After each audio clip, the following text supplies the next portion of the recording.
नमस्कार। हम एक मेडिकल इमरजेंसी के दौर से गुजर रहे हैं। हर तरफ से बुरी खबर सी सुनने को मिल रही है। पूरा देश जैसे एक बड़े अस्पताल में बदल गया है जिसके पास ऑक्सीजन कम रह गई है। ये नौबत क्यों आई? क्या इसके लिए कोई जिम्मेदार है? बेड, दवाई, ऑक्सीजन सब कम। कोरोना काल पर जमीनी हालात पर रिपोर्ट करने वाले हमारे सहयोगी परिमल कुमार को सुनिए। कोरोना से बिगड़ते हालात को लेकर जिम्मेदारी और जवाबदेही किसकी? हम बात कर रहे हैं उस एम्पावर्ड ग्रुप की जिसका गठन पिछले साल किया गया और उसके बाद उनकी जिम्मेदारी तय की गई। हर किसी को अलग अलग जिम्मेदारी दी गई, ऑक्सीजन से लेकर हॉस्पिटल में बेड से लेकर और तमाम तरह की जिम्मेदारियां इनको एम्पावर्ड ग्रुप को दी गई। इसमें सचिव स्तर के लोग थे, नीति आयोग के सदस्य थे और साथ में जो थिंक टैंक कहे जाते हैं अमिताभ कांत सरकार के, वो भी इसमें शामिल थे। इनका काम ये था कि ग्राउंड पे किस तरीके से चीज़ें अमल में लाई जाए और कहाँ पे किस तरीके से फीडबैक राज्यों को दिया जाए और किस तरह की नीति निर्धारण की जाए, इस बात को लेकर इनको सुनिश्चित करना था। लेकिन जैसे मान रहे हैं कि अप्रैल के महीने में 31,000 मौतें हो गई, जबकि हम ये देख रहे थे कि 15 मार्च से लगातार मामलों में उछाल आ रहा है। अब कल जो केंद्रीय स्वास्थ्य सचिव है राजेश भूषण, उन्होंने राज्यों को लिखा है कि जिन राज्यों की पॉजिटिविटी रेट 10% से ज़्यादा है एक हफ्ते में, वो कंटेनमेंट जोन बनाए, एक्शन प्लान बनाए। तो हमारा सवाल ये है कि इस वक्त तक ये लोग कहाँ थे जब मामले उछाल पे आ रहे थे? तब कार्रवाई क्यों नहीं की गई? तब कदम क्यों नहीं उठाए गए? कोई दुर्घटना हो जाती है तो जिम्मेदारी तय होती है, ये आपदा है, ये सच बात है। लेकिन अगर ये पहली लहर में हो गया होता तो हम मानते कि हमसे गलती हुई है। यहाँ पे तो जानबूझकर एक चूक हुई है। आप जानबूझकर बैठे रहे कि आप तमाम तरह की चीज़ों को देखते हुए आपको लगा कि कोरोना की दूसरी लहर दस्तक नहीं देगी, लेकिन वैश्विक जो आंकड़ा बताता है कि दूसरी तीसरी लहर भी आती है। ऐसे में हमें ये सुनिश्चित करना चाहिए था कि किस तरीके से ग्राउंड पे चीज़ें इंप्लीमेंट हो, ऑक्सीजन को लेकर किस तरीके से चीज़ें स्थापित हो। तो यहाँ पे बात है अकाउंटेबिलिटी की, जिम्मेदारी की, जवाबदेही की, और सीधे तौर पे जवाबदेही बनती है उन एम्पावर्ड ग्रुप्स की जो इसके मेंबर थे या चेयरमैन थे, और उन्होंने समय रहते अगर कदम उठाया होता तो आज इस तरीके के हालात नहीं बनते। तो जवाबदेही बनती है। लेकिन आज मद्रास हाईकोर्ट ने जो कुछ कहा है वो जैसे उन तमाम लोगों के लिए एक इशारा है जिन्होंने कोविड के संकट को ठीक से समझने से इनकार किया। मद्रास हाईकोर्ट ने इसके लिए चुनाव आयोग को आड़े हाथों लिया। हाईकोर्ट ने कहा कोरोना की दूसरी लहर के लिए चुनाव आयोग अकेले जिम्मेदार है। इसके लिए हत्या का मुकदमा चलना चाहिए। कोरोना के बावजूद चुनावी रैलियों की इजाजत दी गई। इस दौरान कोरोना प्रोटोकॉल का पालन भी नहीं हुआ। हाईकोर्ट ने कहा कि 2 मई को होने वाली गिनती का ब्लूप्रिंट दे, वरना वो मतगणना भी रोक सकता है। तो ये बहुत तीखी टिप्पणी है जो याद दिलाती है कैसे भीड़ को प्रोत्साहित किया गया। चुनावी रैली हो या मेले, फायदे के लिए वायरस की लगातार अनदेखी की जाती रही और प्रशासन मूक दर्शक सा बना रहा। आपको आगरा की 3 तस्वीरें दिखाते हैं। पहली तस्वीर है मरीजों के घर वाले ऑक्सीजन के लिए मिन्नतें करते दिख रहे हैं, जबकि एक महिला अधिकारी ऑक्सीजन सिलेंडर पर पैर रखकर उनको धमका रही है। उत्तर प्रदेश के शहरों में मांग इतनी है और उपलब्धता ना के बराबर। दूसरी तस्वीर ज्यादा तकलीफदेह है। एक पत्नी अपने पति को मुंह से ऑक्सीजन देने की कोशिश कर रही है। जब किसी अस्पताल में जगह नहीं मिली तब ये आखिरी कोशिश थी।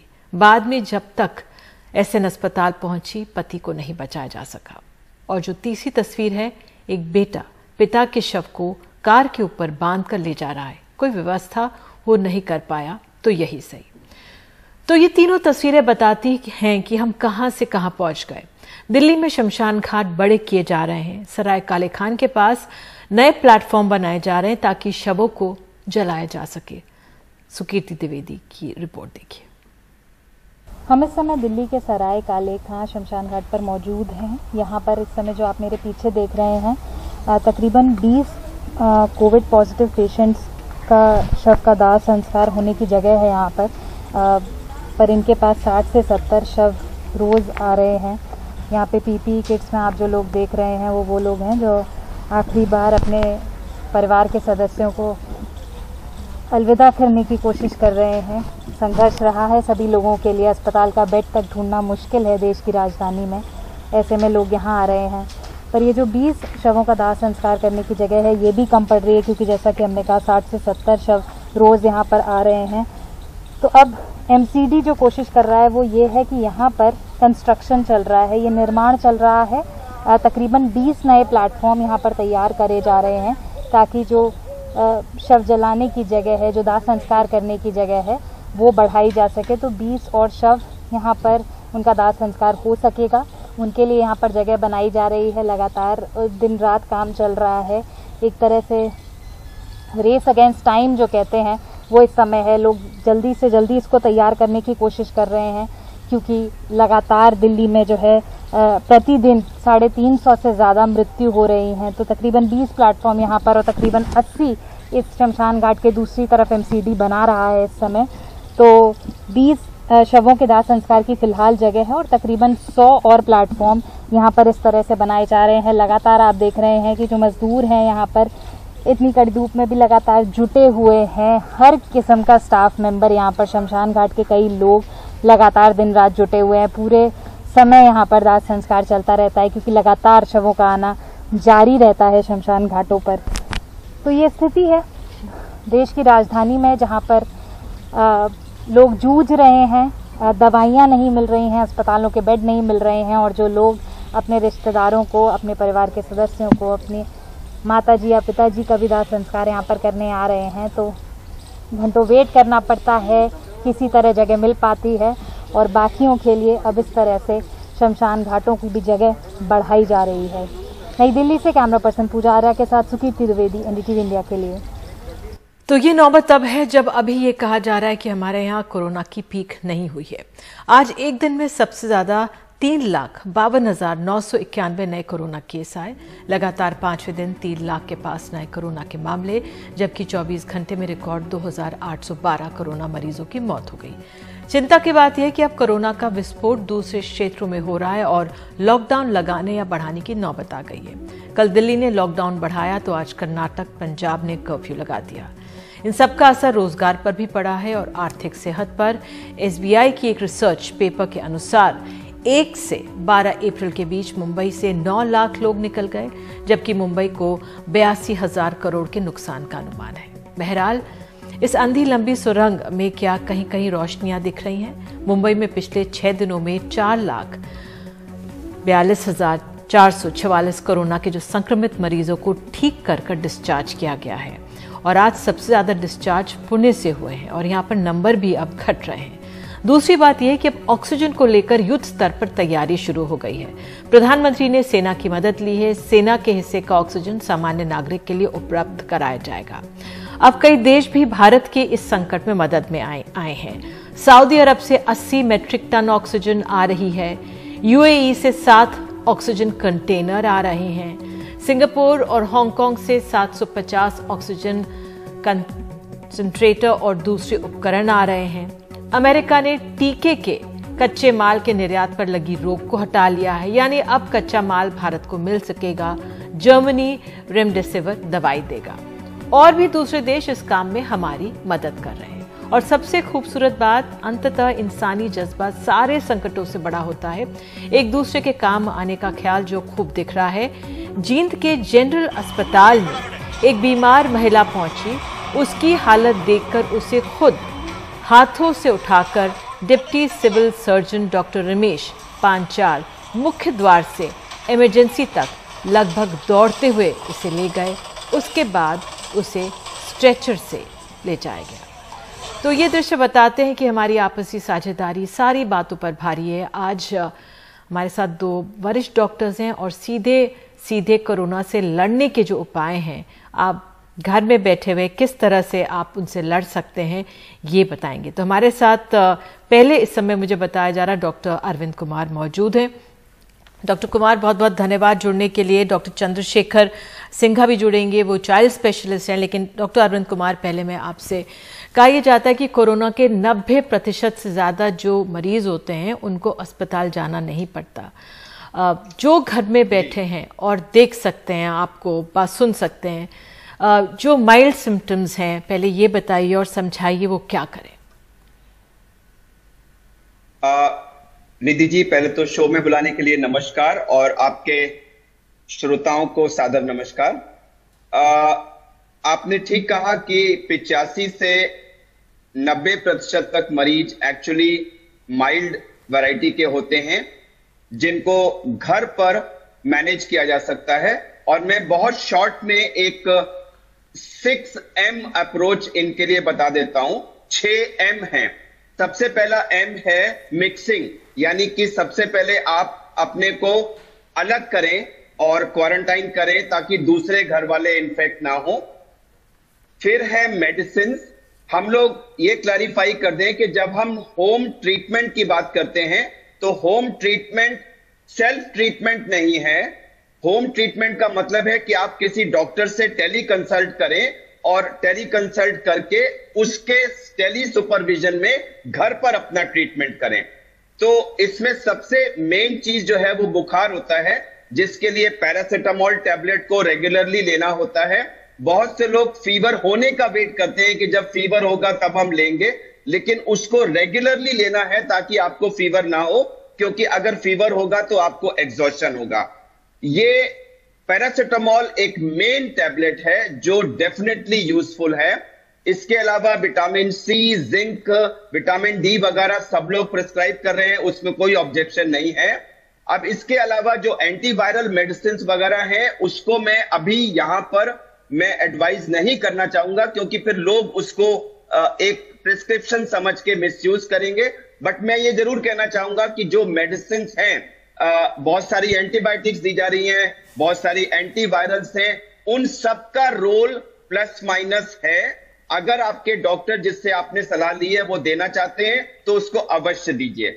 नेक्स्ट चीज जो बहुत अहम आती है वो है मॉनिटरिंग, कि जब आप अपने घर में हैं तो आपकी मॉनिटरिंग क्या होना चाहिए। तो पहली मॉनिटरिंग होनी चाहिए आपके टेम्परेचर की, तो 4-4 घंटे पे आप टेम्परेचर मॉनिटर करें। ये थर्ड एम हुआ। पहला एम हुआ मिक्सिंग ना करें, दूसरा हुआ मेडिसिन, तीसरी मॉनिटरिंग। टेम्परेचर मॉनिटरिंग करें, पल्स ऑक्सीमीटर लेकर के अपना सैचुरेशन मॉनिटर करें और सैचुरेशन को बड़े ध्यान से देखें कि वो 94 से कम नहीं होना चाहिए, क्योंकि 94 से कम होना जो है वो एक खतरे की घंटी होती है। और इस सूरत में भी मैं बता दूं कि अगर आपका 94 से कम हो तो आप अस्पताल को संपर्क करें, ऑक्सीजन का अरेंजमेंट शुरू करें। लेकिन जब तक वो हो पाता है तब तक एक सेल्फ प्रोनिंग यानी पेट के बल लेट जाना एक ऐसी प्रक्रिया है जिससे तुरंत आपका ऑक्सीजन 5 से 10% बढ़ जाता है। मैं क्लैरिफाई कर दूं कि पेट पे बल लेटने का मतलब ये नहीं कि आप केवल उल्टे हुए और पेट के बल लेट गए, क्योंकि अगर आप वैसे ही पेट के बल लेट गए तो आपका पेट दबेगा और उससे एक्चुअली आपकी ब्रीदिंग और ऑब्स्ट्रक्ट हो जाएगी। इसमें हमें हिप बोन के नीचे, पेट के नीचे वाले हिस्से में 3-4 तकिए लगाने होते हैं और अपर पार्ट ऑफ चेस्ट में तकिए लगाने होते हैं, जिससे हमारा जो पेट है वो बेड से ऊपर हो और पेट का मूवमेंट रिस्ट्रिक्ट ना हो। अगर हम 2 घंटे बेली डाउन लेटें, 2 घंटे लेफ्ट साइड में लेटें, 2 घंटे राइट साइड में लेटें, 2 घंटे सीधे लेटें या उठ के बैठ जाएं, तो इस तरह से अगर हम उसको रोटेट करते रहेंगे तो उससे 5 से 10% आपका सैचुरेशन इंप्रूव होगा। तो टेम्परेचर मॉनिटर करें, सैचुरेशन मॉनिटर करें और जो रिलेटिव्स हैं वो देखते रहें कि पेशेंट को एक्सेसिव कॉफ तो नहीं है, पेशेंट का सेंसोरियम यानी कि उसकी जो कॉन्शियसनेस लेवल है वो ऑल्टर तो नहीं हो रही है, और अगर एक्सेसिव डायरिया है तो वो भी आपको मॉनिटर करना है कि कहीं डिहाइड्रेशन तो नहीं हो रहा है। तो बहुत हाई फीवर, ऑक्सीजन की कमी होना, बहुत ज्यादा कॉफ आना, बहुत ज्यादा डायरिया होना, एग्जॉस्शन होना या बेहोशी की, ये सब रेड फ्लैग साइंस हैं जिसमें तुरंत आपको फिर हॉस्पिटल की तरफ मूव करना चाहिए। एक बहुत अहम बिंदु है डाइट का कि आपको हाई प्रोटीन डाइट जरूर। तो ये हमारा चौथा एम हुआ मील्स। तो मील्स में आपको हाई प्रोटीन डाइट लेनी है, आपको जो चिकनाई वाली चीजें हैं वो अवॉइड करनी है और आपको फ्रूट्स वगैरह काफी मात्रा में लेने हैं, और जो पीने की चीजें हैं फ्लूइड्स वो 2-2.5 लीटर के करीब लेनी है। चौथा चीज, पांचवी चीज जो बड़ा इंपॉर्टेंट एम है वो है माइंडसेट। आजकल सब लोग पैनिक की स्टेट में हैं, और जब हम पैनिक की स्टेट में होते हैं तो हमारे बॉडी में एड्रेनलिन जैसे हार्मोन्स निकलते हैं जो बॉडी को एक एंजाइटी की स्टेट में, एक बड़ी हाइपर डायनामिक स्टेट में रखते हैं, जिससे हमारी इम्यूनिटी कम होती है और हमारे मॉडरेट या सीवियर केस में जाने की संभावना बढ़ जाती है। तो मैं एडवाइस करूंगा कि प्लीज पैनिक ना करें, रिलैक्स करें, योगा करें, अपने रिलेटिव्स वगैरह से फोन पे बात करें, पूजा पाठ करें और कुछ पढ़ें ताकि आप बिल्कुल रिलैक्स रहें। ये बहुत जरूरी है। और लास्ट है मूवमेंट, कि अगर कोई भी खतरे की घंटी बजती है तो आपको घर पे ये होम ट्रीटमेंट अबेंडन करके अस्पताल की तरफ मूव करना चाहिए। तो ये 6M अप्रोच अगर आप करेंगे तो 85 to 90% पेशेंट्स एक डॉक्टर की टेली कंसल्टेशन के अंडर में सक्सेसफुली अपने को घर पे मैनेज कर पाएंगे। निधि, बिल्कुल सर, मैं आपसे मेडिसिन की बात भी पूछूंगी जो आपने बताया है और घर में और क्या एहतियात बरतनी है, लेकिन हमारे साथ डॉक्टर चंद्रशेखर सिंघा भी जुड़ गए। बहुत बहुत धन्यवाद डॉक्टर चंद्रशेखर जुड़ने के लिए। आप एक पीडियाट्रिशियन हैं। बहुत बड़ी मात्रा में इस बार बच्चे भी संक्रमित हो रहे हैं जो अस्पताल ले जाने की स्टेज में नहीं है लेकिन घर में हैं, माइल्ड सिम्टम्स के साथ हैं। आप क्या एडवाइस करेंगे उन बच्चों के लिए, पेरेंट्स को, कि कैसे देखरेख करें उनकी? Thank you. मैं डॉक्टर चंद्रशेखर हूँ। मैं रेनबो चिल्ड्रंस हॉस्पिटल में पीडियाट्रिक क्रिटिकल केयर देख रहा हूँ। तो अभी मैं कहना चाहता हूँ, इस बार लास्ट टाइम से ज्यादा बच्चा अफेक्टेड हुआ है और बेसिकली इस बार क्या हो रहा है कि बच्चे में ज्यादा रेस्पिरेटरी सिम्टम्स आ रहा है और बट उसमें भी इतना ज्यादा बच्चे का रेस्पिरेटरी सिम्टम्स लास्ट टाइम में हम लोग नहीं देख रहा था। बट मेरा कहने का यही है, मोस्ट ऑफ द टाइम बच्चे में इतना जिस बच्चे का रेस्पिरेटरी प्रॉब्लम इतना नहीं है वो हम लोग घर पे मैनेज कर सकते हैं। सो घर पे मैनेज करने के लिए मैं कुछ सलाह देना चाहता हूँ। एक तो है इनिशियली 2-3 दिन में पहले बच्चे का हाई ग्रेड बुखार फीवर होता है, तो उस दौरान हम लोग का एम होता है कि बच्चे को फीवर कंट्रोल में रखना है। तो और एक वेरी इंपॉर्टेंट बात है कि before giving any medication doctor और पीडियाट्रिशियन का एडवाइस लेना जरूरी है। सो सेल्फ मेडिकेट ना करें, नंबर 1। नंबर 2, सपोज बच्चे का ब्रीदिंग प्रॉब्लम है तो immediate they should inform there treating doctor, क्योंकि बच्चे में इतना रिजर्व नहीं है, ब्रीदिंग कैपेसिटी नहीं है, because they have a very small lung, developing lung. So उन लोग ज्यादा ब्रीदिंग प्रॉब्लम टॉलरेट नहीं कर सकते। सो इन दैट केस हम लोग एडवाइस यही करते कि बच्चे को जल्दी से जल्द हॉस्पिटल एडमिशन होना चाहिए जब उन लोग का जब ब्रीदिंग प्रॉब्लम शुरू होता है। लेकिन जिस बच्चे का ब्रीदिंग प्रॉब्लम नहीं होता है, मैं जैसे बोलूं उसको एक तो है फीवर मैनेजमेंट होना चाहिए और दूसरा they should be well hydrated, मतलब जस्ट टू मेक श्योर कि every 8 to 10 hourly they are passing urine, पेशाब कर रहे हैं। क्योंकि इस बार और एक प्रॉब्लम देख रहा है कोविड रिलेटेड, बच्चे में डिहाइड्रेशन, वॉमिटिंग ज्यादा हो रहा है। और छोटा बच्चे में क्या होता है, पानी का मात्रा ज्यादा होता है। बच्चा जितना छोटा होता है इतना उन लोग का पानी का मात्रा ज्यादा होता है। तो 2-3 बार लूज मोशन होने के कारण भी उन लोग डिहाइड्रेटेड हो सकता है and date can create a big problem. तो इसलिए हम लोग उन लोग को फ्रीक्वेंट फ्लूइड देना चाहिए, ORS देना चाहिए, just to keep them hydrated. But फिर भी सपोज वॉमिटिंग की मात्रा ज्यादा हो रहा है और डायरिया ज्यादा हो रहा है, आपको लग रहा है बच्चा बिल्कुल सुस्त है, तो उसी दौरान they should contact with their doctor और इमीडिएटली उसको ट्रीटमेंट होना जरूरी है। बट मेरा एक्सपीरियंस है ज्यादा से ज्यादा बच्चा हम लोग घर पे मैनेज कर सकते हैं। But at least again you have to keep in mind what we call the danger sign. एक तो है ब्रीदिंग प्रॉब्लम, जब आपको लग रहा है कि बच्चे का ब्रीदिंग प्रॉब्लम हो रहा है तो आप इमीडिएट हॉस्पिटल को कांटेक्ट करना चाहिए। बच्चे का पेशाब कम आ रहा है तो भी आपको you should inform your doctor. और बच्चे बिल्कुल सुस्त है, ये 3 इंपॉर्टेंट हम लोग डेंजर्स एंड पेरेंट्स को समझाते हैं। So they should not late to reach hospital if this things happens at home. जी डॉक्टर चंद्रशेखर, मैं मेडिसिन पे आऊंगी, लेकिन पहले डॉक्टर अरविंद कुमार, जो आपने हमें 6 स्टेप्स बताए वाकई में बहुत अच्छे हैं, बिल्कुल साफ एक हमारे सामने प्रिंट रख देते हैं कि क्या करना चाहिए। लेकिन जो एक वो समय होता है जब बुखार आने लगता है और कहते हैं बुखार टूट नहीं रहा है, लेकिन वो कितने दिन तक हम देख सकते हैं कि वो चलेगा, उसके बाद हमें हॉस्पिटल जाना है, या उस दौरान हमें कैसे ध्यान रखना है अपना? और जो आपने एक अहम बात कही कि घर के अंदर भी है तो मिक्सिंग नहीं करनी, थोड़ा सा ये एक बारी थोड़ा विस्तार से बताइए डॉक्टर कुमार। जी निधि, मिक्सिंग नहीं कर, इसमें क्या है, ये बहुत अहम बिंदु आपने पूछा है कि आजकल जो कोरोना के सिम्टम्स हैं वो जरूरी नहीं है कि पहले दिन से आपको फीवर हो।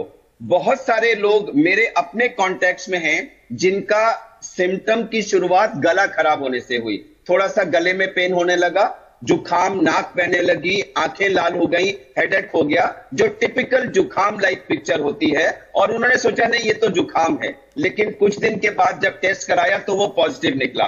कुछ लोग नौजिया, वॉमिटिंग, डायरिया से प्रेजेंट कर रहे हैं, कुछ पेशेंट्स को रैशेज हुई हैं, कुछ को फीवर नहीं है, केवल बॉडी एक हो रहा है। और कल एक पेशेंट आए थे जिनको सिर्फ हेडेक था, लेकिन आज उन्होंने टेस्ट कराया तो वो पॉजिटिव निकला। तो इस तरह से बड़े वेरिड सिम्टम्स हो रहे हैं। तो मेरा मैसेज ये है कि आज की तारीख में जब इतना मैसिव इन्फेक्शन हमारी कम्युनिटी में है, तो अगर आपको इनमें से कोई भी सिम्टम हो रहा है तो कृपया आप उसको कोरोना मान के अपने को सबसे पहले आइसोलेट कर लें। निधि, इस समय हमारी सबसे बड़ी प्रायोरिटी ट्रीटमेंट तो है ही, लेकिन ट्रीटमेंट के साथ साथ हमें बढ़ते हुए नंबर्स को कम करना भी बहुत बड़ी प्रायोरिटी है। क्योंकि अगर 3.5 लाख के हिसाब से केस होते रहे तो निधि, दुनिया का कोई सिस्टम इन केसेस को नहीं रोक पाएगा, नहीं हैंडल कर पाएगा। तो उसके लिए अभी क्या हो रहा है कि आपको मान लो सस्पिशियस सिम्टम हुए, आपने RT-PCR की कोशिश की, आपको 2 दिन बाद की डेट मिली, आपने 2 दिन बाद टेस्ट कराया, 3 दिन बाद उसकी रिपोर्ट आई। ये 5 दिन अगर आप घूमते रहे तो आप दर्जनों लोगों को इन्फेक्ट कर दोगे इससे पहले कि आपकी रिपोर्ट पॉजिटिव आएगी। आजकल 25-30% केसेस में रिपोर्ट फॉल्स नेगेटिव भी आ रही है, जो RT-PCR का नॉन लिमिटेशन है कि उसकी सेंसिटिविटी 70% है। बिल्कुल, वो तो सीटी स्कैन में आती है। जी जी बिल्कुल। नहीं, सीटी स्कैन नहीं, अगर आपको सजेस्टिव सिम्टम है तो अपने को सबसे पहले घर में आइसोलेट करें ताकि आप संक्रमण की चेन को रोक पाएं। जी डॉक्टर चंद्रशेखर, एक सवाल ये कि बच्चों को जो टेलीमेडिसिन भी बताई जा रही है उसमें बच्चों को 7 से 8 टैबलेट्स बता दी जा रही हैं कि आप बच्चों को ये दे दीजिए, क्या वो ठीक है? क्या क्योंकि एक प्रिस्क्राइब्ड प्रिस्क्रिप्शन हर के लिए ठीक होगा, हर बच्चे के लिए, वो थोड़ा सा समझा दीजिए हमें। सो आई थिंक इससे मोस्ट इंपॉर्टेंट है कि जैसे अभी हम लोग को ऐसा भी पेशेंट मिला, सपोज पेशेंट है वे corona positive but at the same time they have other problem also. तो कभी कभी बच्चे को बुखार के साथ दूसरा कारण के लिए इन्फेक्शन हो सकता है। So this is like a, it should not be like a common prescription for the all COVID patient.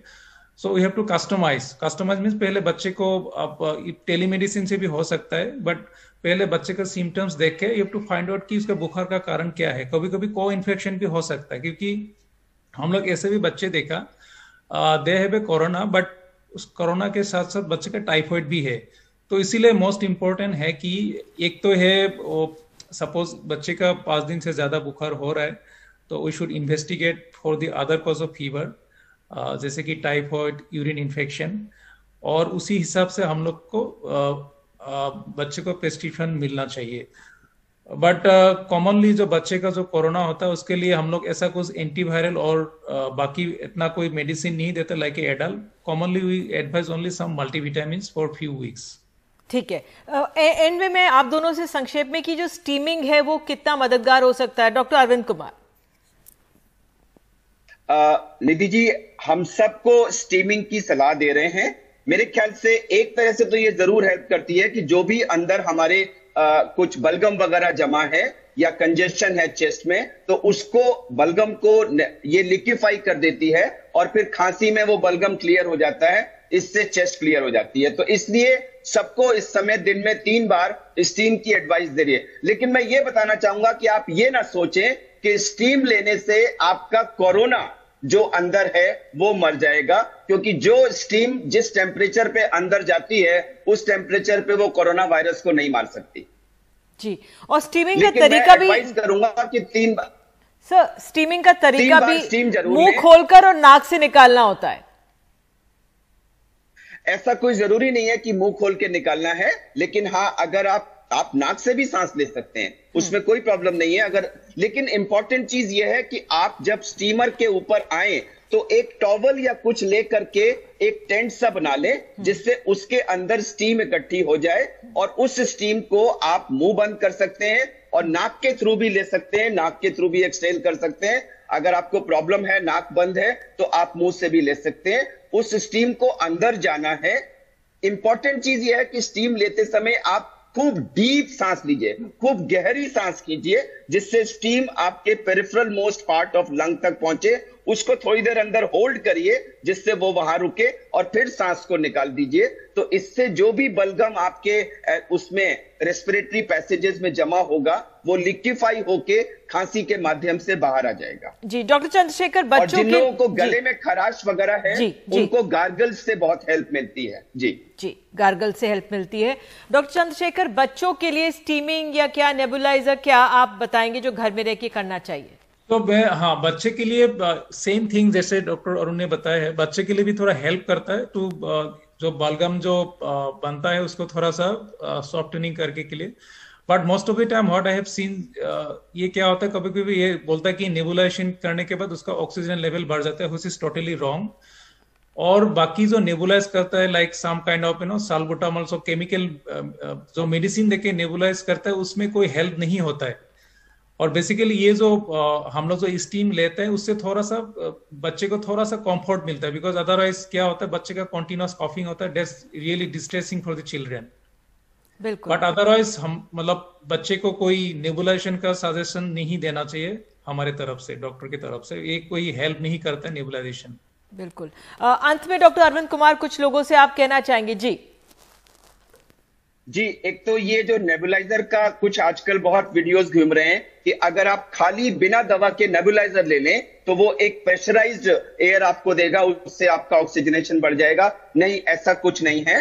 जो लोगों को अस्थमैटिक टेंडेंसी है वो पहले भी अपने इनहेलर्स वगैरह लेते थे, वो बेशक इस दौरान में उन इनहेलर्स को नेबुलाइज फॉर्म में कन्वर्ट कर सकते हैं। बट एक एवरेज पेशेंट को रेगुलर बेसिस पे नेबुलाइजर लेने की कोई जरूरत नहीं है, और एयर से लिए गए नेबुलाइजर से आपके ऑक्सीजनेशन पे फर्क नहीं पड़ेगा अनलेस आप उसमें ऑक्सीजन ऐड करें। जी, आप दोनों जुड़े, बहुत बहुत धन्यवाद, क्योंकि एक बड़ी आबादी है हमारे लोगों की जो कोरोना से संक्रमित है, लेकिन सिम्टम्स इतने ज़्यादा नहीं कि उनको हॉस्पिटल जाना पड़े।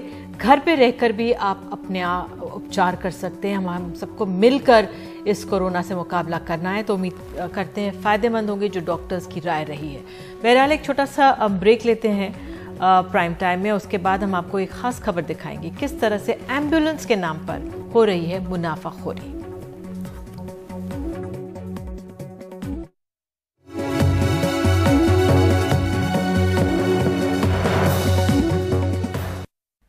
कोरोना के इस दौर में जैसे हर तरफ से मुनाफाखोरी और कालाबाजारी की खबरें आ रही हैं। एम्बुलेंस वाले 1 किलोमीटर जाने के लिए 300 रुपये मांग रहे हैं, वो भी बिना ऑक्सीजन वाले एम्बुलेंस के लिए।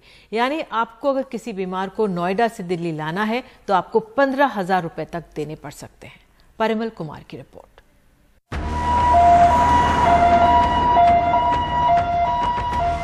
दूरी करीब 26 किलोमीटर, लेकिन किराया 14 से 15,000 रुपए। क्या कॉस्ट आएगा सर, कितने देर में आ सकती है? सर आप पहले ऑक्सीजन का पता कर लीजिए। ऑक्सीजन है हमारे पास घर में, घर पे है। सेक्टर कौन से कहाँ जाना है? सेक्टर 34 है सुपरटेक का, वहाँ जाना है गंगाराम हॉस्पिटल। वहाँ से गंगाराम जाएंगे, ठीक है सर, हो जाएगा। विदाउट ऑक्सीजन इसके 15,000 रुपए लगेंगे एम्बुलेंस के। लगा कहीं कुछ गलती हो गई तो एम्बुलेंस की दूसरी सर्विस वाले को कॉल किया। हेलो, हाँ जी, एम्बुलेंस चाहिए था, मिल सकता है क्या? कहाँ पे?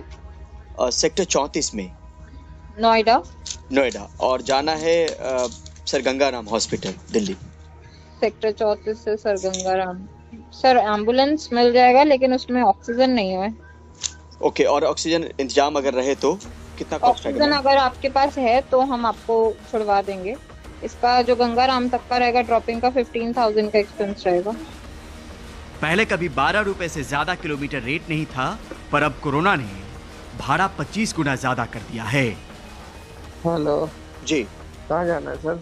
गंगाराम हॉस्पिटल सेक्टर 34 से जाना हो तो हमारे पास ऑक्सीजन तो नहीं है। बिना ऑक्सीजन वाला अगर मिल जाए, हम सिलेंडर अगर इंतजाम कर ले तो। सेक्टर 34 से जाना है। सेक्टर 34 से जाना है गंगाराम जी। हाँ, गाड़ी तो मिल जाएगा सर। कितना बियर करना पड़ेगा और कितनी देर में आ जाएगी? कम से कम आधा घंटा में आप पाएगी। कितना पैसा सर? 14,000 रुपए। वहीं दिल्ली का शहीद भगत सिंह सेवा दल एम्बुलेंस की ये सेवा निःशुल्क दे रहा है। कुछ ऐसे लोग इस क्राइसिस को देखते हुए कि कोरोना में एम्बुलेंसेज नहीं मिल रही हैं, 5,000, 10,000, 15,000, यहाँ तक कि आनंद विहार ISBT से GTB हॉस्पिटल राजीव गांधी तक आने का 25,000 रुपये तक लोगों ने मांगा। मैं समझता हूँ कि इस काला बाजारी करने वाले लोगों को तुरंत प्रभाव से दंड देना चाहिए। दुष्यंत कुमार की पंक्तियां हैं जो यहाँ सटीक बैठती है। हालात जिस्म सूरत जहाँ और भी खराब, चारों तरफ खराब, यहाँ और भी खराब। नई दिल्ली से परिमल कुमार, NDTV इंडिया।